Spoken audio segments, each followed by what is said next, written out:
Mari kita bersama-sama membaca kitab suci dari 1 Yohanes pasal yang keempat.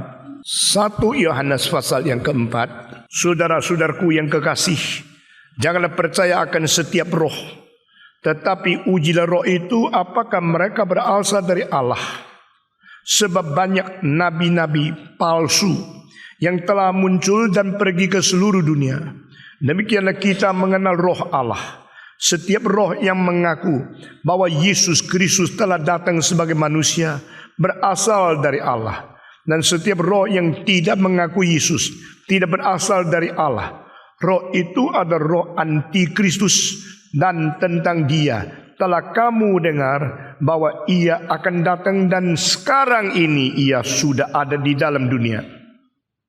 Kamu berasal dari Allah, anak-anakku, dan kamu telah mengalahkan nabi-nabi palsu itu, sebab roh yang ada di dalam kamu lebih besar daripada roh yang ada di dalam dunia. Mereka berasal dari dunia, sebab itu mereka berbicara tentang hal-hal duniawi dan dunia mendengarkan mereka. Kami berasal dari Allah. Barang siapa mengenal Allah, ia mendengarkan kami. Barang siapa tidak berasal dari Allah, ia tidak mendengarkan kami. Itulah tandanya roh kebenaran dan roh yang menyesatkan. Saudara-saudara sekalian, di dalam ajaran Paulus dan Yohanes, mereka mempunyai bagian-bagian khusus untuk memberikan pengertian, kesadaran, dan kecerdasan kepada pendengar atau penerima surat mereka, yaitu supaya mereka mempunyai kesadaran dan kemampuan untuk membedakan yang benar dan yang palsu. 30 tahun yang lalu di Inggris ada satu pabrik membuat sesuatu stylus atau jarum untuk piring hitam yang dibikin dari berlian. Nah, ini adalah semacam teknologi pada waktu itu yang begitu mutakhir, karena itu berlian macam itu adalah makin kecil makin mahal. Biasanya berlian makin besar makin mahal, bukan? Berapa karat, berapa bersih, clear, karat, dan cut, dan sebagainya, yang disebut 4C. Tetapi berlian yang dipakai untuk jarum, untuk membunyikan musik plat hitam itu justru bukan paling besar paling mahal. Itu paling kecil paling mahal. Dan itu bentuknya itu adalah lonjong. Lonjongnya itu ke kanan ke kiri, bukan ke depan ke belakang. Lalu dipasang di atas satu kepala yang boleh mengukir atau melewati garis daripada piring hitam yang kira-kira putarnya 33,5 1 detik dan 33,5 kali 1 menit, sehingga kira-kira di dalam 900 sampai 1000 kali putaran itu selesai satu piring hitam. Dan ini bisa menampung paling sedikit 35, kadang-kadang sampai 40 menit. Kalau kaset sekarang bisa 69, 120 dan 180 menit. Yang 180 menit selalu ruwet dan rusak karena terlalu tipis. Nah, waktu itu pakai jarum. Jarum ini lonjongnya ke kanan dan ke kiri. Dan ke kanan dan ke kiri itu sangat lincip. Karena got atau selang yang menjadi putaran itu mempunyai getaran-getaran yang seperti ukiran yang begitu halus, sehingga kadang-kadang itu di dalam 1 detik ukiran itu sampai 20.000. Nah, ini teknologi yang tinggi sekali. Sekarang sudah ketinggalan. Sekarang kita tidak pakai piring hitam, kita tidak pakai kaset lagi. Kita sekarang pakai CD, pakai VCD, pakai DVD. Nanti ada lagi Super DVD, HD DVD. Ini sudah terus maju hanya berapa puluh tahun.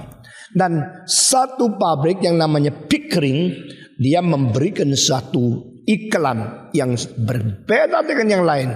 Dia mengatakan, for those who knows the difference. Saya waktu itu sangat tertarik.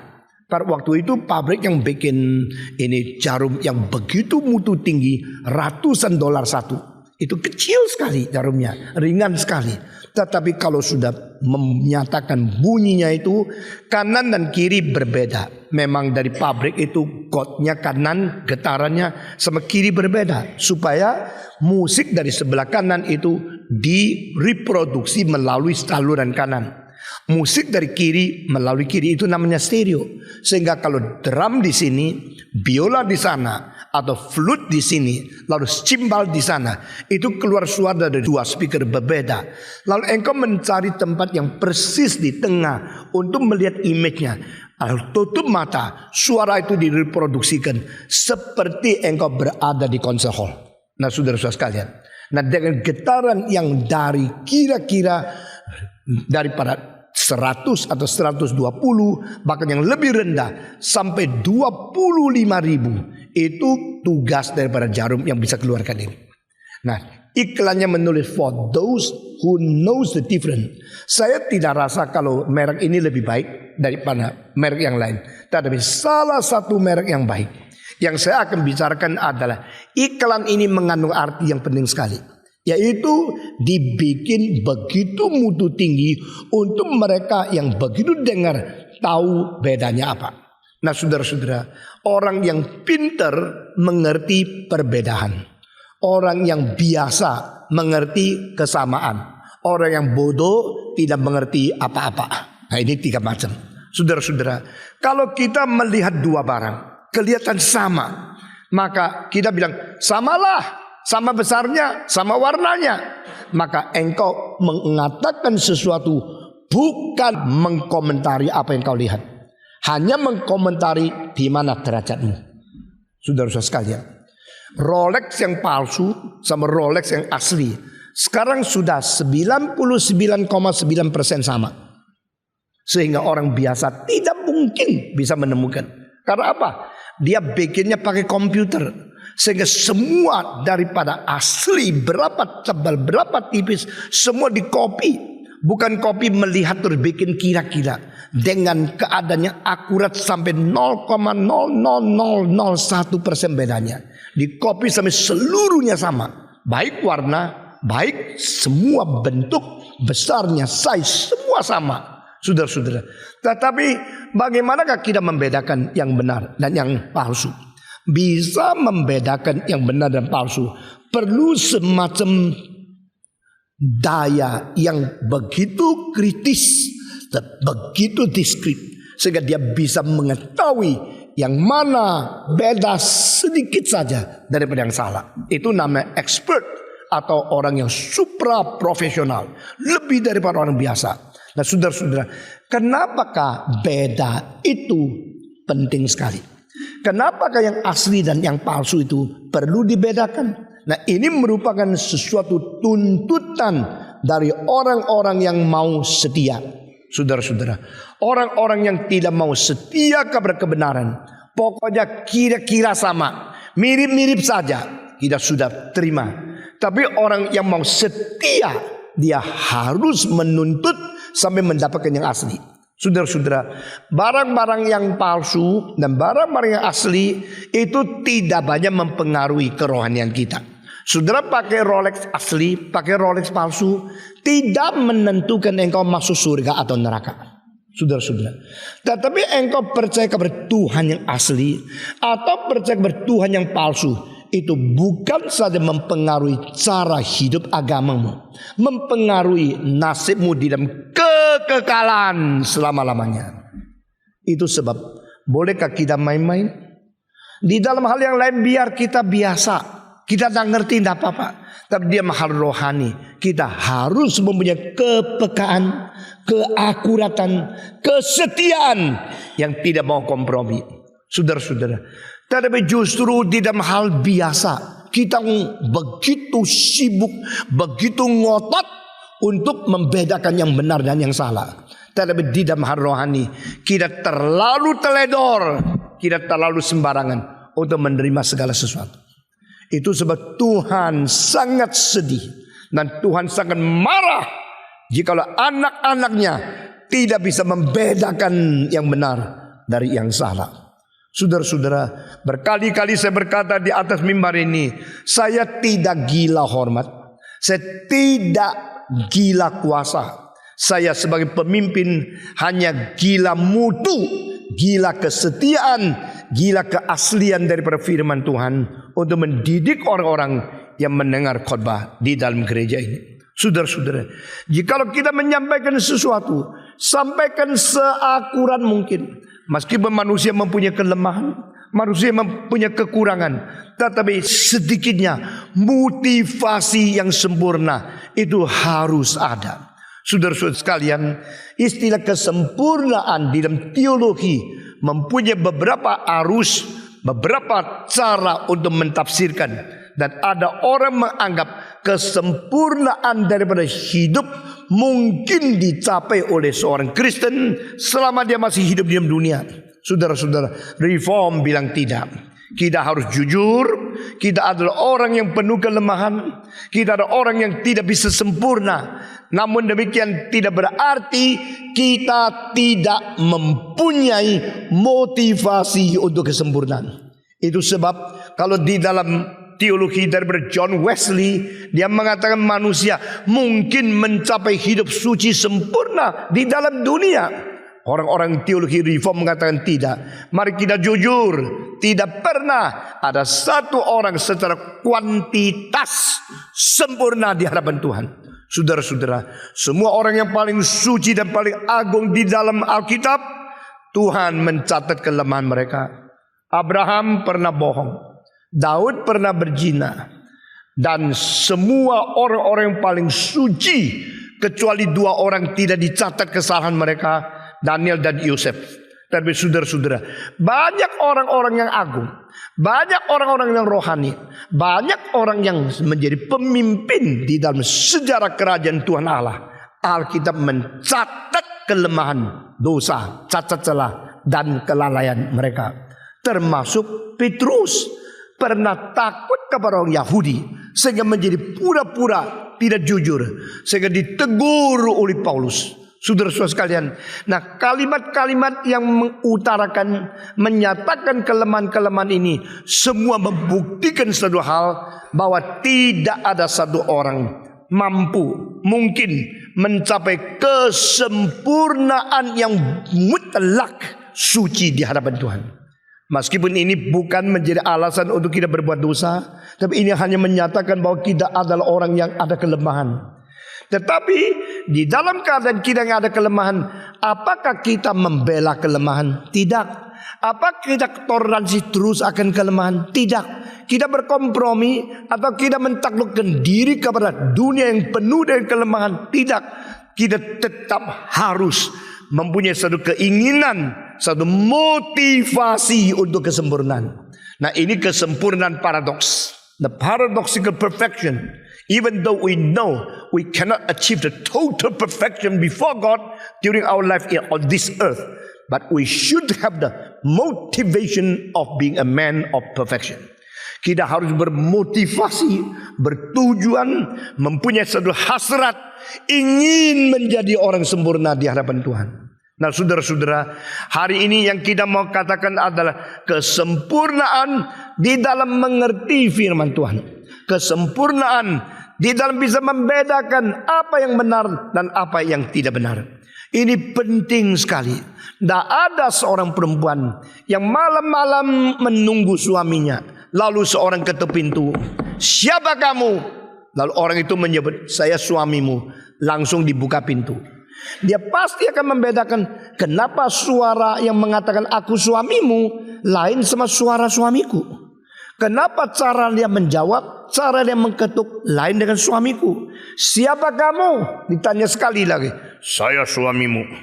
Suamiku tenor, ini suara bass. Ini tidak cocok. "Siapa namamu?" Dia sebut nama persis nama suamimu. Karena engkau sudah kangen suami, sudah malam jauh, engkau menganggap kalau dia bisa cepat pulang lebih aman, engkau khawatir dia terjadi sesuatu. Sekarang ada orang menyebut dia adalah suamimu dengan nama yang sama, dengan suara yang berbeda. Engkau bilang suara tidak apa-apa lah, mungkin hari ini dia lagi influenza, jadi suaranya beda. Langsung buka pintu menyambut orang yang mengatakan adalah suamimu. Begitu engkau buka pintu, yang lihat di hadapanmu ada orang membawa pistol. Apa yang terjadi? Hanya karena salah, tidak bisa membedakan.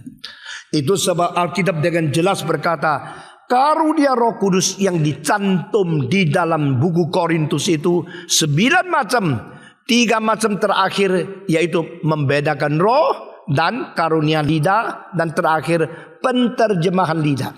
Sehingga membedakan roh itu di depannya karunia lidah dan membedakan lidah. Kenapa urutan seperti ini? Saya sangat teliti membaca kitab suci dan saya berusaha untuk mencari apa hubungan makna dengan urutan di dalam kitab suci. Kemarin saya di dalam pembinaan saya mengatakan dengan jelas bahwa rasul dan nabi itu kalau dua istilah ini muncul, tak pernah nabi di depan rasul. Harus rasul di depan nabi, karena itu ada the law of the order. Ada urutan-urutan yang tidak bisa dilanggar di dalam Alkitab.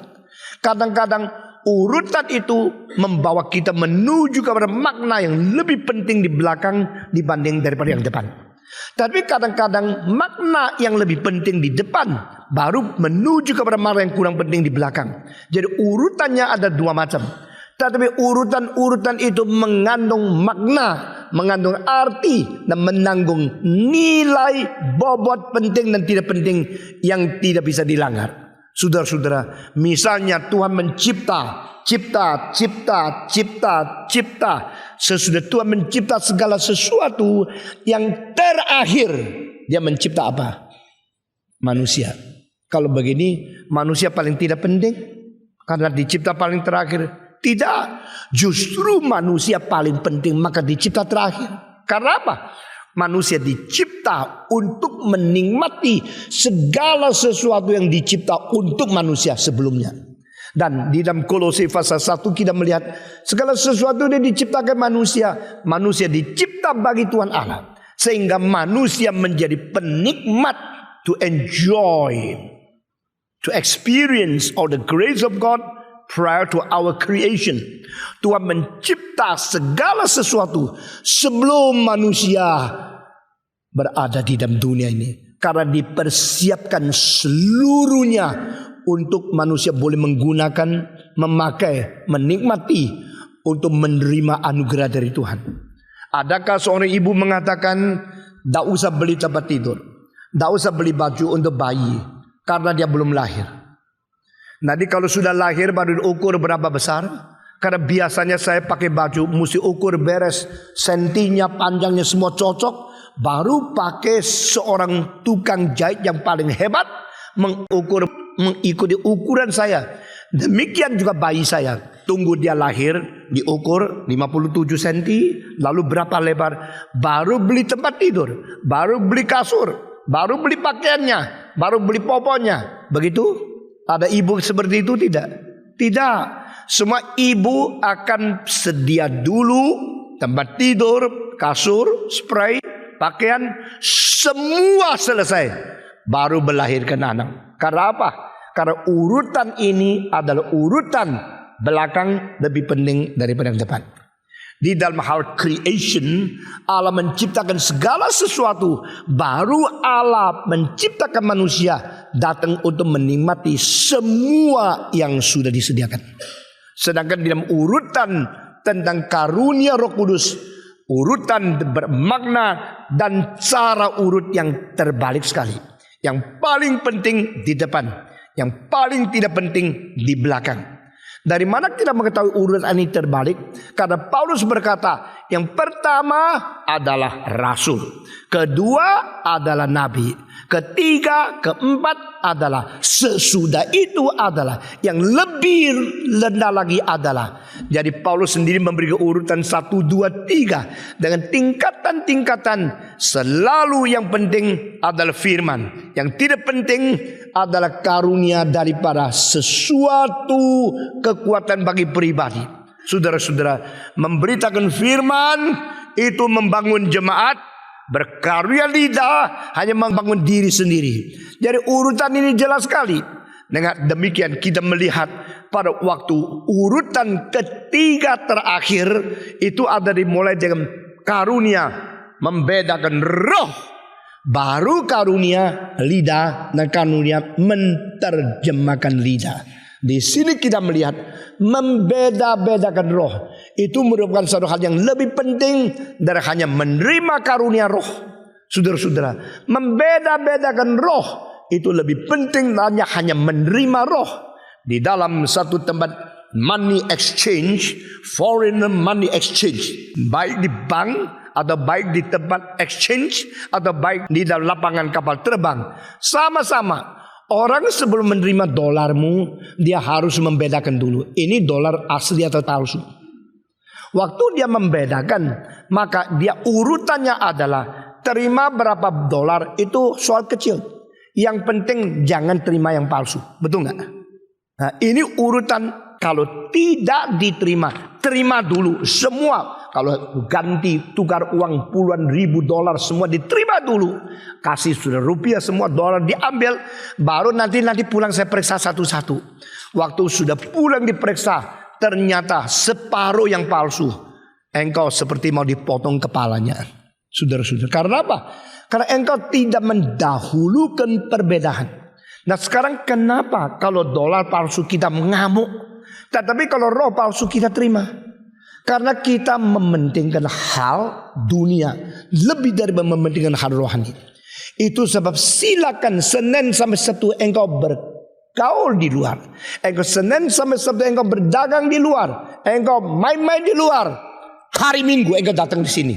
Saya harus mengajar engkau bagaimana menjadi orang Kristen yang sejati. Bagaimana menjadi orang Kristen yang setia. Bagaimana mendapatkan bijaksana surga. Untuk membedakan. Saudara-saudara, di dalam seminar Calvinisme dan demokrasi, saya menekankan kedua hal yang merusak demokrasi. Pertama adalah pendidikan yang tidak beres. Kedua adalah pers yang tidak adil. Saudara-saudara, rakyat itu disuruh pilih. Hak pilih yang diutamakan.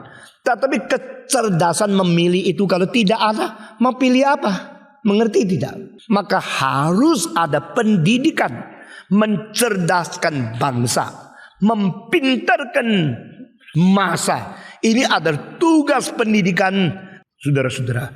Sekolah-sekolah di Indonesia tak karu-karuan bangunannya. Genteng bocor, tembok roboh, kursinya tua, gurunya tidak dibayar dengan cukup, pendidikan tidak karu-karuan. Akhirnya menghasilkan anak muda yang taunya tawuran. Bukan taunya baca buku. Saudara-saudara, bangsa yang pintar adalah bangsa yang baca buku. Saya mau tanya, di rumahmu lebih dari 100 buku, angkat tangan. Rumahmu lebih dari 100 buku, angkat tangan. 1, 2, 3, 4. Tidak sampai 50 orang. Selama saya hidup, saya sudah beli buku dengan uang saya lebih 15.000 buku. Saudara-saudara. Karena apa? Itu membuat kita pintar. Kalau bangsa-bangsa itu otaknya tidak ada. Yang ada cuma otak-otak. Saudara-saudara. Lalu waktu dia pilih, dia demokrasi, dia mau pilih presiden, mau pilih pemerintah macam apa, tidak ada modal. Kalau tidak ada modal bagaimana bisa pilih? Tidak bisa bedakan. Saudara, kedua, waktu pilih selalu dia lihat surat kabar. Yang mana ya? Sekarang dia surat kabar mengetahui siapa yang lebih baik, siapa yang tidak baik. Surat kabar yang tidak jujur menjadi musuh demokrasi. Saudara-saudara. Nah di dalam seminar itu yang saudara tidak suka ikut seminar seperti ini, saya mengatakan Søren Abi Kierkegaard, seorang filosof abad ke-19 di Denmark, dia mengatakan apa itu massa sih? Apa itu rakyat sih? Surat kabar suka amanat rakyat, suara rakyat. Rakyat kalau dengar gini senang. Ini suaraku. Ini surat kabar menyuarakan hatiku. Kapan rakyat mengutus mereka menjadi suara rakyat?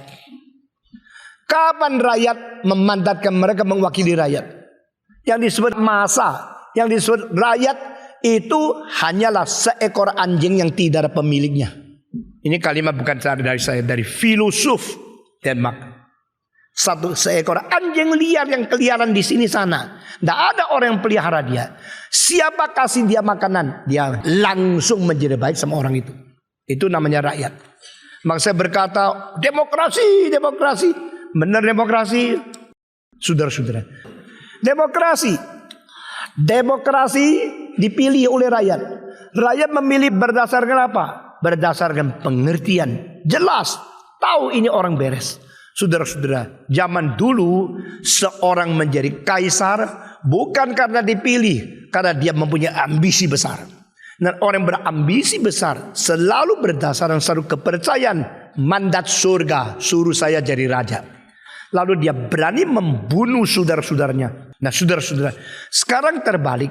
Orang yang berambisi tetapi tidak mempunyai kepastian bisa dipilih menjadi raja, selalu menyatakan baik, hebat, kelihatan bagus. Sesudah dipilih baru keluar muka bengisnya. Persis terbalik.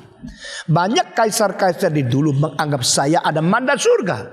Lihat muka, lihat saya punya itu fortune, saya punya itu nasib.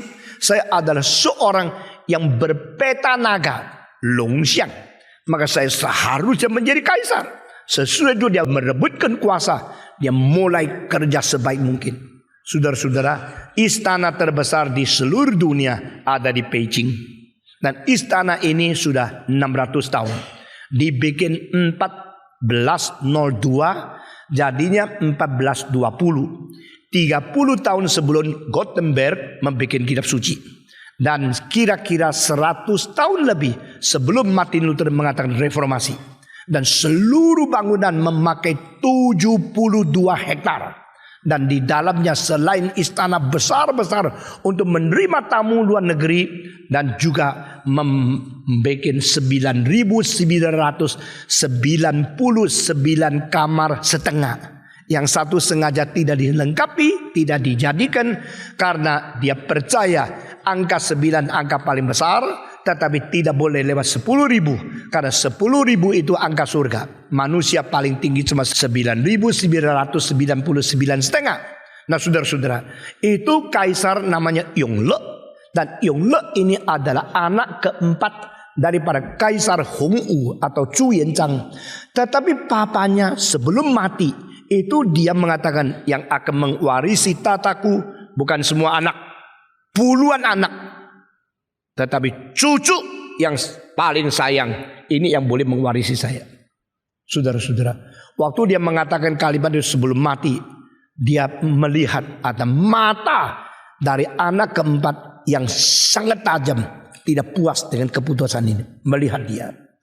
Lalu dia sebelum mati suruh seorang menyimpan sesuatu barang di dalam kotak untuk disingkirkan sampai pada waktu cucu terancam baru bongkar kotak itu. Nah ini cerita legenda ya. Saya sekarang sedikit mengajar sejarah kepada saudara. Nah saudara-saudara, nah orang yang anak keempat ini tidak jadi raja, tetapi dia dijadikan raja kecil di sini di sana-sana. Tetapi dia hatinya tidak bisa menerima kalau keponakan jadi raja. Maka dia harus bermati-matian mencari kesempatan membantai keponakannya. Waktu dia betul-betul sudah besar, sampai kuasanya besar, sudah sampai di Nanjing, dia bakar seluruh istana. Dan istana dan kota Nanjing itu lebih 100 km Tionghoa. Itu yang dibikin begitu mewah, dihancurkan oleh dia. Dan dia mau mencari sampai keponakan ini, potong kepala di hadapan dia. Akhirnya tidak ketemu karena kota itu menyimpan rahasia. Sekarang saya tidak teruskan, nanti jadi bukan khotbah, jadi sejarah. Nah kita teruskan.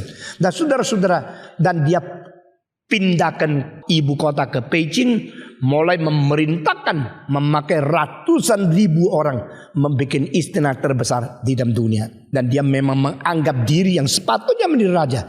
Dia bukan dipilih. Saudara-saudara, rakyat bagaimana mengetahui ini yang seharusnya, itu tidak seharusnya. Ini yang betul, itu tidak betul. Dapat raja salah, memilih presiden salah, itu sangat besar pengaruh kepada nasib seluruh rakyat. Tetapi tetap tidak lebih besar bahayanya daripada memilih Allah yang salah, menerima roh yang salah. Saya dengan beribu-ribu kata mau mendidik Anda menjadi orang yang pintar, orang yang tidak tertipu. Karena penipuan terbesar bukan dari manusia. Penipuan terbesar bukan di dalam politik. Penipuan terbesar bisa terjadi di dalam ilmiah. Saudara-saudara, tahun 35 ada buku di Rusia, Uni Soviet, yang mencatat satu kalimat, manusia sudah bisa menciptakan hidup. Dan terbukti rumusannya dan teori itu diselidiki dan dieksperimentasikan di Inggris dan di Amerika. Akhirnya tidak pernah satu kali jadi. Itu penipuan. Ilmu pun bisa penipuan. Di Amerika sekarang sudah terbongkar selama 100 tahun banyak tesis-tesis dari ilmu yang bohong dan tidak jujur. Ada penipuan. Saudara-saudara, dalam skala bidang apapun ada penipuan. Tapi penipuan dari apapun tidak pernah lebih besar, lebih menakutkan, lebih bahaya dari penipuan dari iblis. Si iblis adalah berkekuatan besar, berpengalaman beribu-ribu tahun, dan jangan kira engkau lebih pintar dari iblis. Saudara-saudara, yang palsu dianggap yang benar, yang rugi bukan yang jual, yang rugi adalah yang beli. Seorang kenalan saya dari Tiongkok bawa 4 koper antik. Dia bilang, wah saya dapat antik yang murah-murah, bagus sekali, semua asli. Saya bilang, ya silakan kamu ngomong. Asli dan asli tidak tergantung mulutmu. Dia bilang, Pak Tong menghina saya. Saya tidak menghina kamu. Saya hanya menyatakan kebenaran. Dia bilang, nanti saya bawa ke Pak Tong ya. Saya bawa ke rumah Pak Tong. Pak Tong lihat, luar biasa. Ini dari asli tempatnya. Saya tanya, apa maksudnya asli? Tiongkok. Jadi Tiongkok itu tempat asli. Memang Tiongkok tempat asli bikin barang-barang ini. Tapi engkau beli di mana? Di pinggir jalan? Di mana? Di mana? Oh, jadi orang yang di jalanan itu semua nggak ngerti. Yang ngerti kamu ya. Saya tanya lagi dia, sudah berapa lama engkau mengerti antik? Sudah berapa lama engkau berpengalaman? Ya cuma 1 bulan, dia bilang. Dia anggap diri pintar sekali. Lalu dia keluarkan, dia bilang, saya bawa sendiri setengah mati koper-koper ini sampai kena pajak, sampai masuk. Sudah gini saya bawa ini, tidak ada yang pecah. Wah betul-betul saya betul-betul baik-baik membawa. Lalu suruh saya lihat, saya langsung ketawa. Ini kalau di sini kira-kira 100.000. Patong ini, dia mulai jaga. Ini 200.000, ini mungkin 500.000, ini mungkin 50.000. Tidak mungkin, ini mahal sekali. Ini dari asli, kok orang kan beli di sini, saya beli di Tiongkok. Saya bilang, tidak peduli kamu beli di mana. Ini kira-kira begini. Tidak percaya dia, tidak percaya. Saya bawa kamu, saya bawa dia ke jalan Surabaya. Sudah jalan ke Surabaya, ada barang yang persis sama. Saya tanya, Pak berapa? 200.000. Dia mulai kaget. Kalau gitu, saya punya, dia beli berapa? 500.000. Yuk jauh-jauh bawa 1 koper pulang. Lebih mahal 2 kali dari jalan Surabaya. Dia benar ini, benar. Saya bilang benar, coba tanya sekali lagi. Minta berapa? 200.000. Saya tawar 100.000 boleh nggak? Oh enggak bisa. 150 boleh, boleh. Kalau gini aja. Yuk bawa pulang barang ini, ya. Nanti kopermu kan ada barang ini persis toh. Yuk banding-bandingkan. Yang mana benar, mana palsu. Dia bilang, saya sekarang kalau beli tidak ada uang. Saya bilang sama orang di jalan Surabaya, saya bawa dulu ya. Nanti besok dia akan bayar. Yuk mesti bayar. Karena orang di jalan Surabaya itu percaya sekali sama saya. Ya oke. Dia hari esok pergi bayar. Bayar. Terus garu kepala. Padahal kepalanya tidak gatel loh. Dia tuh garu. Tidak ngerti. Jadi gua ini goblok. Saya tanya sama dia dengan satu logika. You sudah berapa lama ngerti antik? Dah lama. Maka orang yang jual nggak ngerti. Lu lebih ngerti? Ya enggak. Kalau begini, you bisa menipu dia. Itu jual antik sebenarnya dalilnya cuma satu. Yang ngerti menipu yang nggak ngerti. Semua 1, 2, 3. Yang ngerti tipu yang nggak ngerti.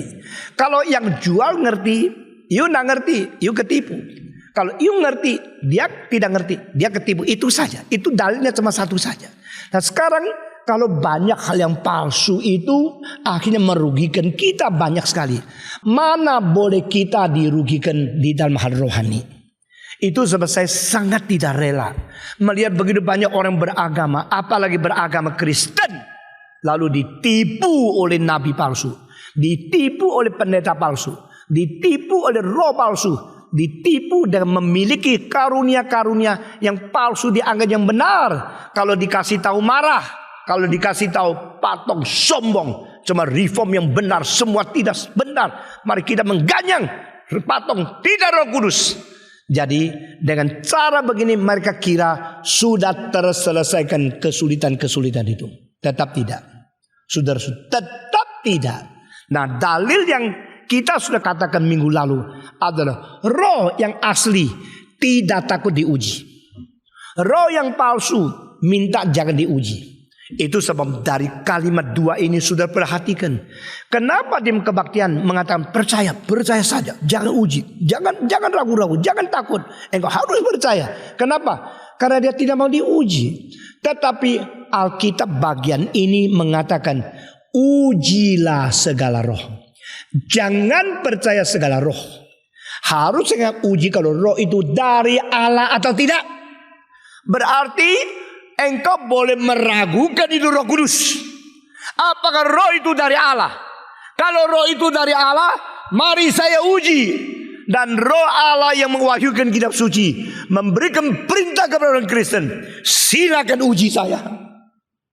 Saudara-saudara, ini satu keberanian yang luar biasa. Jikalau ada orang mengatakan, sekarang saya keluar dari rumahmu, engkau mencurigai saya, ambil barangmu, silakan buka koper saya. Lalu engkau buka koper, memang ada pembantu kalau pulang, ada pemilik rumah selalu suruh buka koper semua. Lihat sampai darah satu yang di koper baru boleh dia pulang. Padahal kemarin sudah titip di sebelah. Dia ada pacarnya, kalau kira dia bodoh. Semua orang ada pinternya sendiri. Lalu periksa, silakan uji, silakan periksa, silakan lihat, dengan semua dipaparkan. Itu namanya transparan. Kalau engkau tidak mau transparan, tidak mau buka baju, gampang. Pakai X-ray melihat di kantongmu ada apa. Ini caranya lapangan kapal terbang. Engkau masuk ke dalam satu X-ray, seluruh badan lewat sudah tahu. Saya ini saben hari lewat pintu itu. Saben hari dicurigai. Tidak enak kan dicurigai kan. Nah kadang-kadang sudah tidak ada apa-apa. Khususnya Singapura. Itu tidak ada apa-apa juga bunyi. Tidak tahu yang bikin bunyi itu apa ya. Ya, lalu diperiksa, tidak ada apa. Saya gurau sama dia. You know what it beeps? Because my false teeth. Saya bilang, gigi palsu yang bunyi pak. Dia, Anda bisa aja. Benar, ini ada gigi palsu, ada metalnya. Yang bunyi ini, tidak ada apa-apa kok. Terlalu peka, terlalu mencurigai. Dan biasanya orang tidak mau dicurigai. Orang tidak mau diragukan. Tidak mau mendapatkan suspicion dari orang lain. Tetapi kitab suci bilang tidak. Kamu meragukan itu Roh Kudus? Kamu tidak percaya itu roh dari Allah? Ujilah. Nah ini sportif. Tuhan kita bukan Tuhan yang samar-samar lalu gengsi. Ada Tuhan yang mau diperiksa oleh kita. Ujilah kalau roh itu dari Allah atau tidak. Saudara-saudara, silakan uji. Saya dari hari pertama GRI didirikan, silakan beli buku sebanyak mungkin. Khususnya buku yang dalam, yang baik, yang akurat, yang otoritatif. Kalau saya sekarang mentafsirkan Yohanes, silakan beli komentari Yohanes. Saya mentafsirkan Yakobus, silakan beli Yakobus. Beli sebanyak mungkin. Tapi saudara-saudara, lalu engkau menyelidiki apa yang saya khotbahkan itu menyeleweng atau tidak dari sejarah, dari ortodoksi, dari orang-orang otoritas. Saudara-saudara, sayang sekarang kita melihat banyak orang yang tidak mengerti juga ikut tulis buku. Sehingga buku yang mau menunjang mereka yang tidak akademis tapi berani tak karu-karuan. Itu kalau dibaca, diteliti langsung tahu bedanya di mana. 40 tahun yang lalu, tahun 1962, ada seorang bintang film yang sudah mulai tua. Nah, bintang film paling takut tua bukan? Ya, pendeta paling takut tua. Maka orang yang jadi bintang film rugi. Cuma laku berapa tahun, cantiknya sudah hilang. Jadi pendeta makin tua makin laku. Saudara-saudara. Dan bintang film itu sudah mulai tidak laku. Dia menjadi hamba Tuhan, menjadi pengkhotbah. Wah, katanya mempunyai Roh Kudus. Dan dia tulis buku. Dia tidak tulis pengarang siapa. Dia mengatakan pencatat siapa. Kalau saya lihat bukunya, saya ini tidak beres ini. Pencatat siapa? Berarti dia hanya mencatat suara Roh Kudus. Orang bilang, ini buku bagus, Pak Tong. Coba engkau baca. Bukunya judulnya apa? Baptisan Roh, baptisan darah, dan baptisan air. Tiga hal ini bersaksi, yaitu darah, air, dan roh. Menurut 1 Yohanes pasal 5, nanti Di dalam pasal ke-5 saya akan jelaskan tentang hal itu. Dan kalimat itu di dalam terjemahan King James Version ada satu kesalahan yang besar sekali. Itu dianggap Tritunggal. Tetapi sebenarnya kalau konteksnya dari bagian itu adalah artinya Kristus datang menjadi manusia justru melalui air dan darah. Itu namanya inkarnasi. Setiap orang itu dilahirkan, itu ibunya yang mengandung melahirkan anak, pasti ada air dan darah yang ikut keluar. Sesudah itu dibuktikan oleh Roh Kudus. Jadi menjadi saksi itu ada 3. Ada air, ada darah, ada Roh Kudus. Dan Yesus dibaptiskan lagi dengan air. Waktu dibaptiskan lagi dengan air, Roh Kudus turun kepada dia. Dan Yesus akhirnya dibunuh, mengalirkan darah lagi. Jadi air, darah, dan Roh Kudus. Di pasal 5. Nanti pada saatnya beberapa bulan kemudian kita akan memasukkan bagian itu. Ini semua serius luar biasa. Dan dia mengatakan orang Kristen harus mengalami 3 macam baptisan. Pertama, baptisan air, yaitu di gereja-gereja semua. Kedua, baptisan darah. Itu dari mana ayatnya saya tidak tahu. Dan ketiga, baptisan Roh Kudus, yaitu bisa berkarunia lidah. Tulisan buku yang begitu berani. Dia mengatakan dicatat oleh Jiang Tuan Yi, seorang mantan bintang film yang sangat merah, yang sangat tersohor. Saudara-saudara, lalu gereja yang kekurangan pengkhotbah, yang kurang menarik, sekarang undang dia asal bintang film ini datang, banyak orang datang dengar. Gereja bisa maju. Gereja yang tidak mempunyai pendeta yang setia mengabarkan Injil selalu cari acara-acara yang aneh-aneh, selalu cari bersaksi, orang yang bersaksi, yang tersohor, yang terkenal. Entah dia seorang bankir, seorang kaya, seorang konglomerat. Kalau dia menjadi orang Kristen, langsung diundang ke mana-mana berkhotbah, langsung bersaksi di mana-mana. Karena untuk menarik orang terkenal. Seolah-olah Tuhan sangat tergantung kepada orang terkenal di dunia ini. Saudara-saudara sekalian, dan buku itu sampai di tangan saya lihat dengan catatan orang ini, saya langsung mengatakan, tak beres. Ini metode tak beres. Ini tak berani mengatakan tulisan dia, mengatakan firman Tuhan, tapi pakai nama pencatat. Orang mulai berdebat dengan saya. Saudara-saudara sekalian, ini pemalsuan yang menakutkan luar biasa. Maka Yohanes mengatakan, jangan percaya segala roh. Harus menguji kalau roh itu dari Allah atau tidak. Saudara-saudara, kalimat ini bukan dari Yohanes. Kalimat ini adalah kalimat Roh Kudus yang diwahyukan kepada Yohanes. Sehingga Tuhan Allah mau kita cerdas. Tuhan Allah mau kita menjadi orang yang sungguh-sungguh bisa membedakan itu dari Allah atau tidak. Nah saudara-saudara, kemudian sudahlah, semua samalah, bersatu gereja, saling mengasihilah. Jangan menipu saya. Banyak gereja pintar sekali, suka bikin satu slogan, persatuan. Yesus berkata engkau harus bersatu. Harus bersatu. Tanya dia, maksudnya bersatu di mana? Bersatu di gerejaku, bersatu di gerejamu. Kenapa kamu tidak bersatu di gereja orang lain? Kenapa orang lain kalau gerejamu, kita bersaudara, kita bersatu. Dia mau semua bersatu di bawah naungan dia, tapi dia yang tidak belajar firman Tuhan baik-baik, hanya gembar-gembor, hanya dengan berani memakai image dia otorita karena ada Roh Kudus. Lalu ada Roh Kudus, dengan apa kita tahu dia ada Roh Kudus? Karena ini, karena itu, semua yang dipakai itu adalah gejala-gejala, bukan esensi-esensi. Saudara-saudara, fenomena is not substance, substance is not phenomena. Gejala bukan esensi, dan esensi bukan gejala. Saudara perhatikan, ini sesuatu hal yang perubahan besar. Apostolic faith, kembali kepada ajaran Rasul. Itulah membuktikan engkau gereja yang sejati. Gereja yang sejati meneruskan, memelihara dengan setia semua ajaran dari Rasul yang dipilih oleh Yesus sendiri. Betul. Tetapi saudara-saudara, istilah apostolic faith sudah dirubah. Istilah apostolic faith sudah diganti dengan pengertian yang sempit, hanya di dalam wilayah 4 gejala, yaitu karunia lidah, penyembuhan, mujizat, ya. Dan semua ini, kesembuhan ilahi, mujizat, karunia lidah, dan baptisan Roh Kudus dengan bisa menerjemahkan dan bisa melakukan hal-hal yang ajaib. Ini dianggap adalah tandanya Roh Kudus. Ini ditanda ajar ada iman orang rasuli. Ini adalah hasil, bukan iman. Ini adalah fenomena, bukan substansi.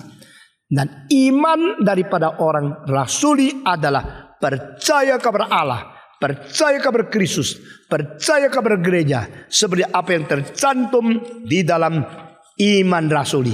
Ini intinya, ini esensinya, itu gejalanya. Saudara-saudara, pernahkah Paulus pegang ular? Pernah. Petrus tidak. Pernahkah Paulus minum racun? Tidak. Pernahkah murid-murid yang lain itu minum racun? Alkitab bilang tidak. Tetapi Yesus memberikan tanda-tanda itu kepada orang percaya. Tidak berarti itu diidentikan dengan unsur dan inti iman kepercayaan. Saudara-saudara sekalian, maka saat Yohanes menulis buku 1 Yohanes ini, perjuangannya ada kepada gnostisisme. Dan kalau menerima yang berbeda, tidak apa-apa kan? Sebenarnya tidak apa-apa. Kalau bedanya cuma beda, kamu suka kangkung, dia suka bayam, tidak apa-apa. Tapi kalau berbedanya adalah sesuatu di belakang tirai, ada makna roh yang sangat berbeda. Motivasinya kita harus hati-hatikan. Saudara-saudara sekalian, kita paling takut orang yang menyodorkan sesuatu di luarnya baik, tapi belakangnya ada racun. Di belakangnya ada motivasi yang lain. Motivasi yang lain daripada roh yang bukan dari Tuhan itu apa? Dicatat di dalam satu ayat yang penting. Kita membaca bersama-sama. Kita semua membaca. Yang paling penting adalah ayat ketiga. Dan setiap roh yang tidak mengaku Yesus tidak berasal dari Allah. Roh itu adalah roh anti apa? Kristus. Nah, ini istilahnya. Roh anti Kristus. Nah, roh anti Kristus berarti dia adalah musuh Kristus. Melawan Kristus. Tetapi tetap memakai jubah yang tulis itu adalah Yesus. Nah, saudara-saudara, kalau dia menganti Kristus dengan jujur, saya melawan Kristus, saya anti Kristus, dan saya adalah komunis, saya ateis, saya tidak percaya Tuhan Allah. Kita masih tahu kalau dia itu memang tidak beres. Tapi dia justru mengatakan saya Kristen, saya Roh Kudus, tapi di belakangnya itu ada roh anti Kristus. Bagaimana kita bisa mengetahui? Ini pisau yang terselubung di belakang akan sarung. Sesuatu kejahatan yang terselubung di belakang jubah pendeta. Bagaimana kita mengetahui? Karena di sini yang menjadi hal yang paling bahaya adalah roh itu ada roh anti Kristus. Itu sebab saudara-saudara, kita tidak boleh tidak mengetahui dan tidak boleh kita tidak menumbuhkan. Saudara-saudara, sebenarnya yang dikatakan oleh Rasul Yohanes di sini adalah yang disebut Gnostic Gospel. Gnosticism, beberapa inti ajarannya sudah pernah saya kasih tahu kepada saudara. Karena buku 1 Yohanes adalah buku salah satu yang paling ampuh untuk menyerang kembali Gnosticism. Gnosticism bukan kekristenan yang sejati. Tapi Gnosticism memakai beberapa cara kekristenan dan masuk ke dalam gereja. Tetapi mereka tidak mau percaya kalau Yesus adalah Allah yang menjadi manusia. Yesus adalah Allah yang menjadi manusia. Ini adalah dasar satu pengantara yang berdua sifat. Dia bersifat ilahi, dia bersifat kemanusiaan, sehingga dia sanggup berdiri di tengah Allah dan manusia menjadi pengantara. Nah, kalau ini tidak percaya, berarti tidak ada orang bisa menerima keselamatan. Karena tidak ada pengantara, manusia tidak bisa pergi ke Allah. Allah tidak mungkin datang kepada manusia. Karena God is God and man is man. Tapi Yesus adalah God became man. Maka dia berada di tengah-tengah Allah dan manusia. Ini menjadi satu-satunya jalan kebenaran dan hidup. Yesus berkata, akulah jalan, Akulah kebenaran dan akulah hidup. Tidak ada seorang pun bisa kembali kepada Bapa kecuali melewati aku. Dan di sini adalah syarat satu-satunya manusia diterima oleh Tuhan Allah kalau dia berada di dalam Kristus. Satu-satunya syarat manusia menerima keselamatan Tuhan kalau Kristus sudah menjembatani Allah dan manusia. Nah, saudara-saudara sekalian, sehingga inkarnasi menjadi titik permulaan perdamaian manusia dengan Tuhan Allah. Jikalau Allah tidak datang secara inisiatif ke dalam dunia, manusia tidak mungkin kembali kepada Allah, karena kita sudah menjadi musuh yang tercerai-berai oleh dosa. Di dalam pasal 59 ayat 1 daripada Yesaya mengatakan, bukan tangan Allah kita terlalu pendek sehingga tidak bisa menyelamatkan kita. Bukan Allah kita itu tidak berkuasa, tidak bisa menyelamatkan kita. Tetapi karena dosa telah menceraikan kita dari Tuhan Allah. Itu sebab Kristus yang berada di tengah-tengah Allah dan manusia. Dia harus sendiri Allah dan sendiri manusia. Dia adalah Allah yang jelma menjadi manusia. Dia adalah manusia yang bersifat ilahi. Dia adalah Allah yang bersifat manusia. Sehingga dengan sifat kemanusiaan dia boleh mati. Karena Allah tidak mungkin mati. Tetapi kalau dia hanya bisa mati, tidak bisa bangkit, dia tidak bisa menyelesaikan dosa kita. Maka dia adalah manusia mati yang bisa bangkit karena dia mempunyai kuasa ilahi. Dengan keadaan demikian, inkarnasi menjadi connecting point between the temporality and eternity, between the sinful nature of man and the holy God, between the mortal and immortal, between the seen world and unseen world, visible and invisible categories. Ini semua adalah pengantara di mana Kristus adalah Allah yang menjadi manusia. Tadi saudara-saudara, Gnostisisme tidak percaya itu. Karena apa? Karena mereka tidak percaya Yehova itu Allah. Karena Yehova pencipta langit dan bumi. Yehova sendiri jahat. Menciptakan langit dan bumi makanya jahat. Dunia ini tidak beres karena penciptanya tidak beres. Nah, itu ajaran dari Gnostisisme. Bukan saja demikian. Kalau dia sendirinya jahat, menciptakan dunia penuh dengan jahat, mana bisa menyelamatkan dunia ini? Dan kalau dunia ini jahat karena materi, maka tidak mungkin ada satu Allah yang jelma menjadi manusia. Kalau ada Allah yang jelma menjadi manusia, berarti Allah itu masuk ke dalam kejahatan. Karena materi ini jahat. Saudara-saudara, ini semua antikristus. Ini semua ajaran yang berlainan dengan semua yang diterima dari rasul-rasul. Tadi mereka menamakan diri orang yang mengenal Kristus, orang yang masuk gereja. Sehingga banyak orang di gereja itu pusing, bingung menerima roh seperti ini. Maka Yohanes tidak boleh mati dulu. Paulus sudah mati, rasul lain sudah mati, Petrus sudah mati.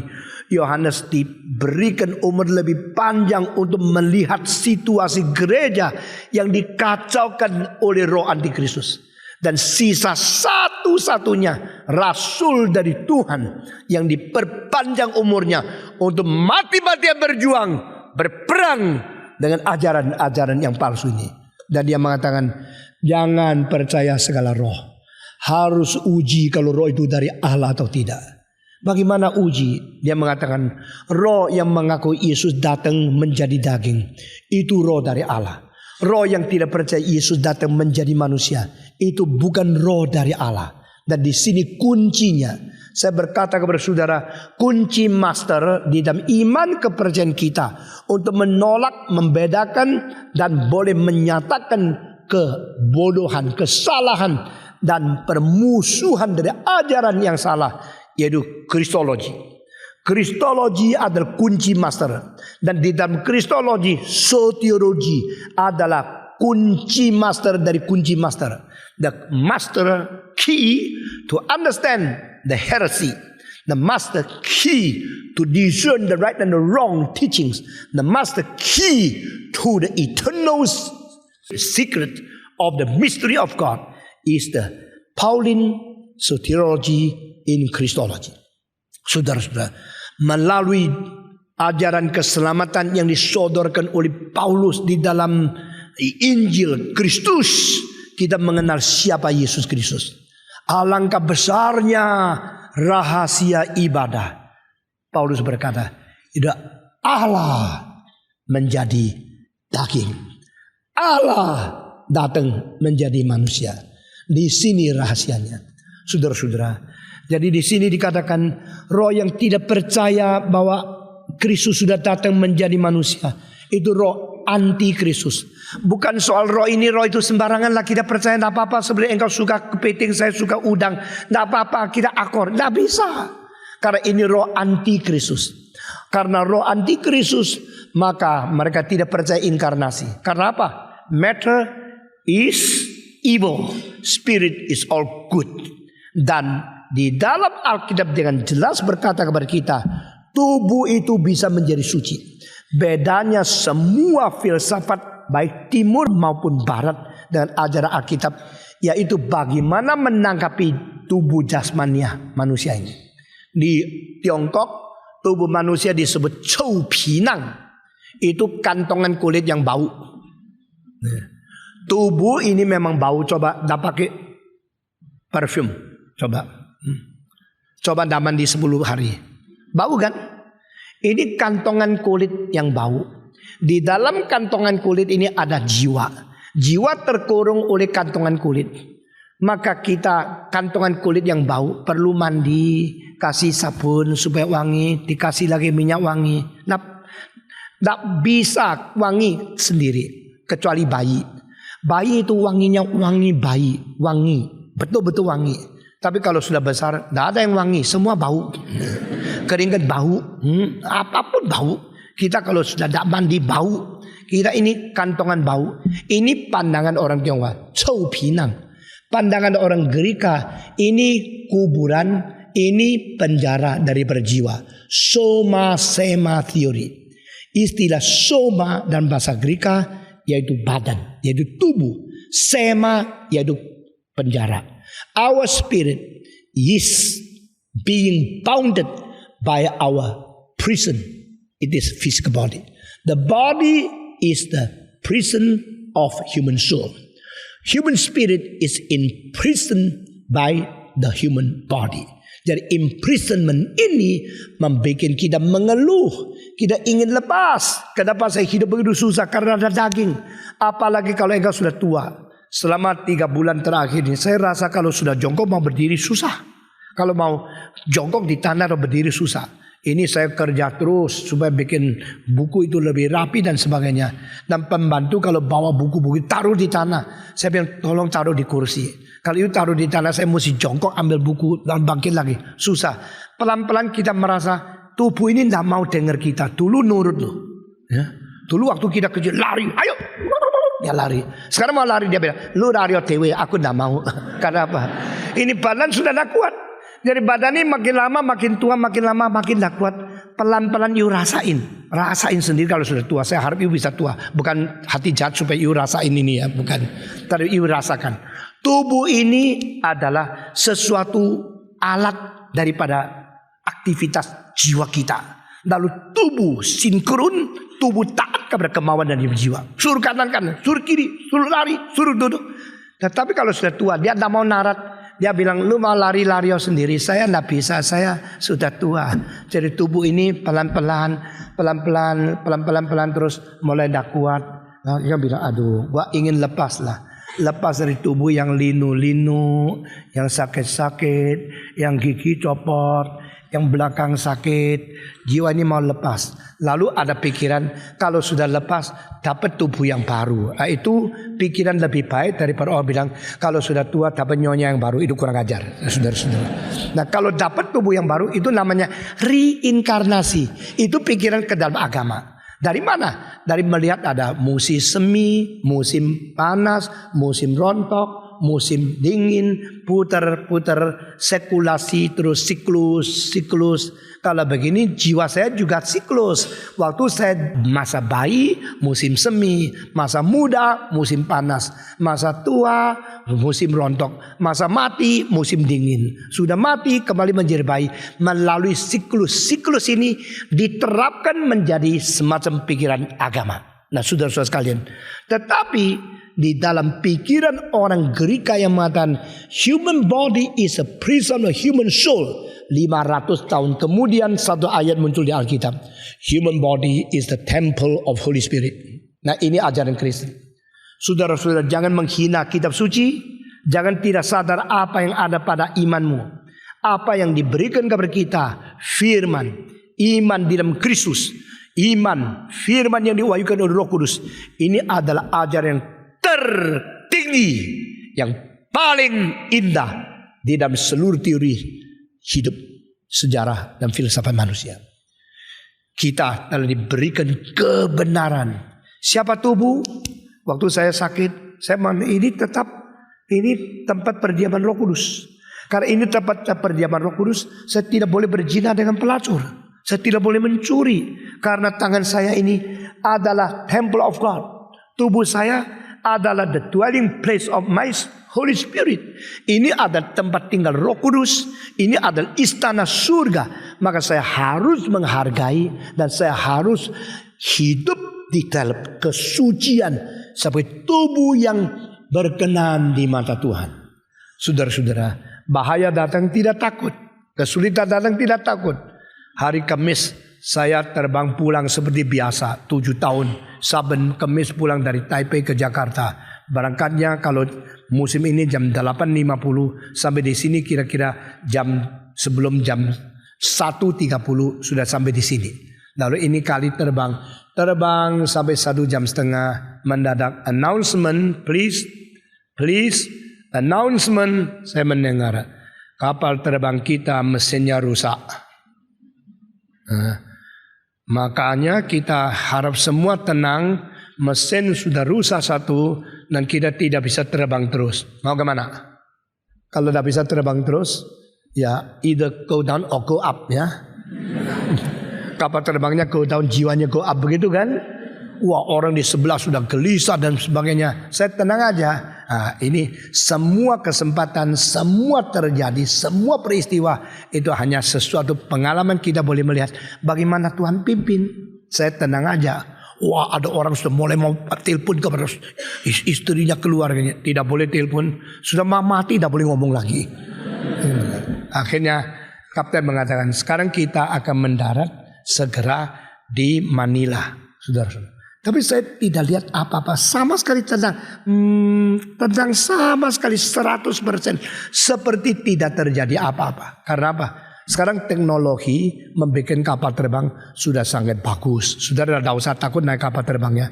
Nanti 2 jam lagi saya naik kapal terbang lagi kok. 3 jam lagi. Nah saudara-saudara. Human body is merely a dwelling place of our soul. But can be transferred. Can be changed into the temple of God. Nah Alkitab mengajar ajaran paling bermutu, paling baik, paling mulia untuk memberitahu siapa manusia. Tetapi saudara jangan lupa di antara semua orang yang ada tubuh manusia di dalam sepanjang sejarah ada satu-satunya tubuh Kristus. Itu adalah Allah menjadi manusia. Munculnya Kristus di dunia adalah prihatin Allah yang diwujudkan. Hadirnya Kristus di dalam sejarah adalah pembesukan Allah kepada umatnya. Kristus pernah menjadi manusia, membuktikan dia sangat mengindahkan hidup kita di dunia ini. Sehingga di dalam Amsal pasal 8 dikatakan yang disebut bijaksana itu berkepribadian. Dan dia mengatakan pada saat Allah menciptakan segala sesuatu, aku arsiteknya.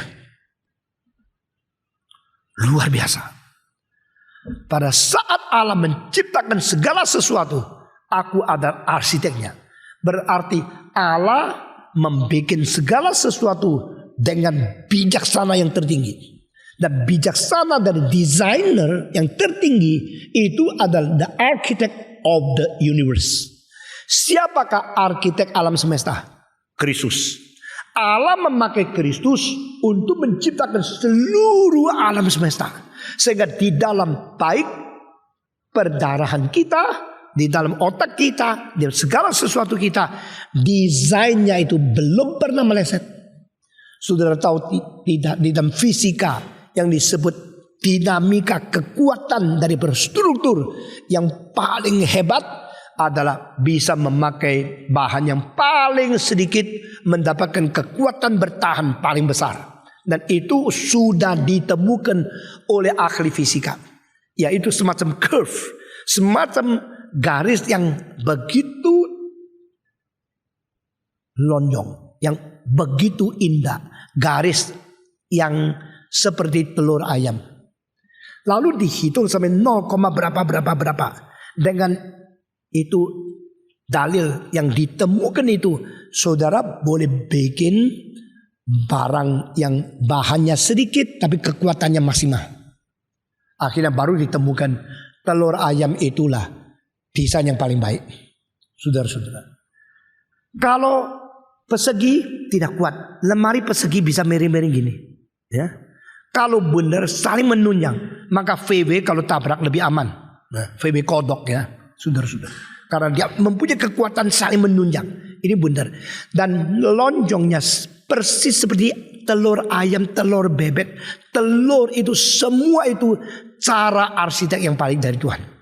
Sehingga kalau ayam waktu ketiduran, duduk di atas telurnya, tidak pecah. Karena dia mempunyai kekuatan dengan paling sedikit bahan, tapi paling kuat maksimalnya. Ini adalah arsitek yang paling pintar. Arsitek bikin rumah itu yang boros, bodoh. Yang hemat, pintar. Jadi kalau arsitek yang betul-betul hebat, dia pakai bahan paling sedikit, fungsinya paling banyak. Coba lihat, manusia didesain berdiri supaya kalau antri tidak panjang.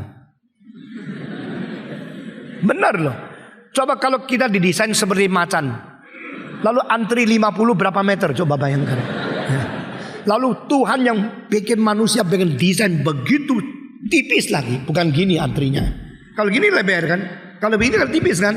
Jadi antri 50 orang, satu orang cuma berapa senti, kecuali yang terlalu gendut itu mengambil tempat lebih banyak.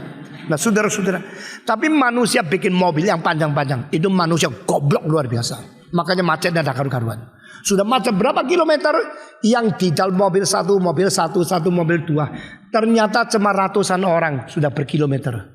Kalau coba jalan kaki antrinya bagaimana? Cuma pendek gini, berapa senti? Ya. Jadi nanti penemuan lain lagi, kapan-kapan kita diskusi lagi yang lainnya. Kita teruskan. Nah saudara-saudara, tubuh satu-satunya yang suci tidak berdosa, yang betul-betul adalah Allah menjadi manusia, itu Kristus. Dan ini yang akan dilawan oleh setan.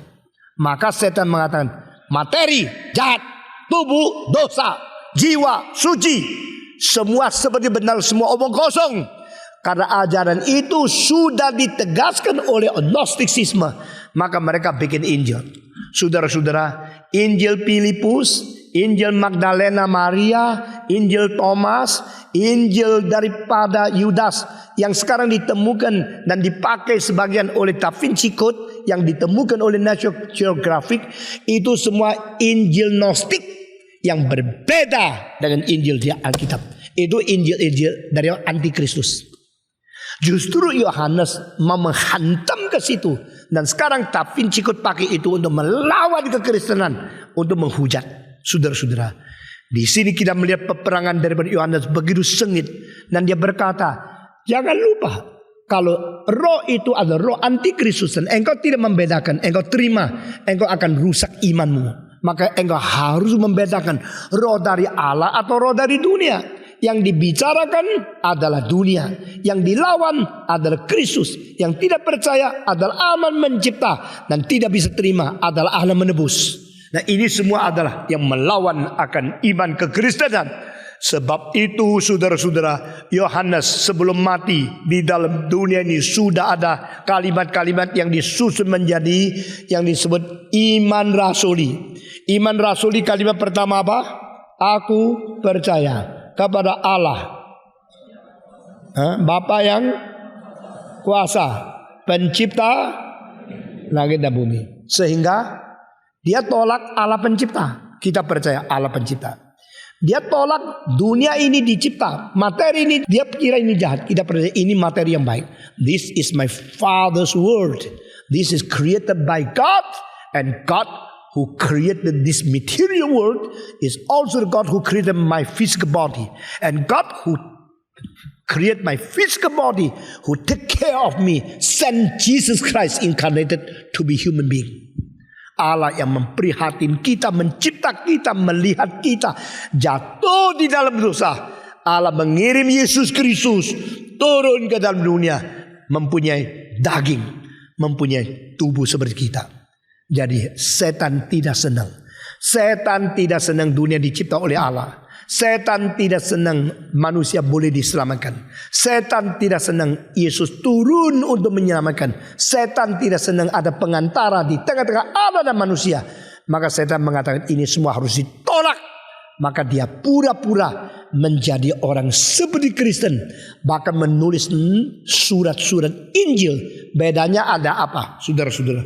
Surat Lukas betul-betul ditulis oleh Lukas. Surat Injil Matius betul-betul dikarang oleh Matius. Dan Injil Markus betul-betul ditulis oleh Markus. Injil Yohanes betul-betul ditulis oleh Yohanes. Tetapi surat Injil Filipus bukan ditulis oleh Filipus. Injil Yudas bukan ditulis oleh Yudas. Injil Thomas bukan ditulis oleh Thomas. Berarti ini memang dari permulaan itu adalah penipuan-penipuan. Karena tidak ada kejujuran di dalamnya. Maka saudara-saudara, kita sekarang menjelang abad yang sudah menuju kepada hari-hari lebih dekat dengan kedatangan Yesus Kristus. Kita berada di dalam zaman akhir. Mari kita perhatikan. Waktu zaman akhir, roh setan akan datang lagi mengacaukan seluruh dunia. Kalau mungkin kaum pilihan pun akan tertipu oleh dia. Maka pada saat ini kita kembali ke dalam Alkitab, mendengarkan firman Tuhan dan membedakan yang benar dan yang tidak benar. Saudara-saudara, kita membaca sekali lagi ayat-ayat ini. Mari kita berdiri membaca dari ayat pertama sampai ayat 6. Mari kita membaca bersama-sama. Saudara-saudaraku yang kekasih, janganlah percaya akan setiap roh, tetapi ujilah roh-roh itu, apakah mereka berasal dari Allah. Sebab banyak nabi-nabi palsu yang telah muncul dan pergi ke seluruh dunia. Demikianlah kita mengenal roh Allah. Setiap roh yang mengaku bahwa Yesus Kristus telah datang sebagai manusia berasal dari Allah. Dan setiap roh yang tidak mengaku Yesus tidak berasal dari Allah. Roh itu adalah roh antikristus. Dan tentang dia telah kamu dengar bahwa ia akan datang. Dan sekarang ini ia sudah ada di dalam dunia. Kamu berasal dari Allah, anak-anakku, dan kamu telah mengalahkan nabi-nabi palsu itu. Sebab roh yang ada di dalam kamu lebih besar daripada roh yang ada di dalam dunia. Mereka berasal dari dunia, sebab itu mereka membicara tentang hal-hal duniawi, dan dunia mendengarkan mereka. Kami berasal dari Allah. Barang siapa mengenal Allah, ia mendengarkan kami. Barang siapa tidak berasal dari Allah, ia tidak mendengarkan kami. Itulah tandanya roh kebenaran dari roh yang menyesatkan. Kita tetap berdiri. Mari kita berdoa bersama-sama. Semua buka suara. Minta Tuhan mengkuatkan kita, memberikan bijaksana kepada kita, dan memberikan kepada kami hati yang betul-betul bisa membedakan yang benar dan yang salah. Mari kita berdoa bersama-sama. Bapa di dalam surga, berilah kekuatan kepada kami. Ajarkan kami, pelihara kami. Celikan mata rohani kami dan beri kesetiaan kepada kami. Sehingga kami menjadi orang yang sungguh-sungguh setia, bisa membedakan yang benar dan yang salah. Dan kami tidak akan mengikuti segala penipuan-penipuan dan segala sesuatu yang membawa kami untuk disesatkan. Kami minta Tuhan pelihara kami berjalan di dalam perjalanan yang suci, perjalanan yang benar, perjalanan yang beres. Jangan meninggalkan kami, jangan membuang kami. Nyatakan kuasa dan kemuliaan di tengah kami. Berkati kami masing-masing. Kami serahkan semua ini ke dalam tangan Tuhan. Demi nama Yesus Kristus, penebus dan juru selamat kami yang hidup. Amin.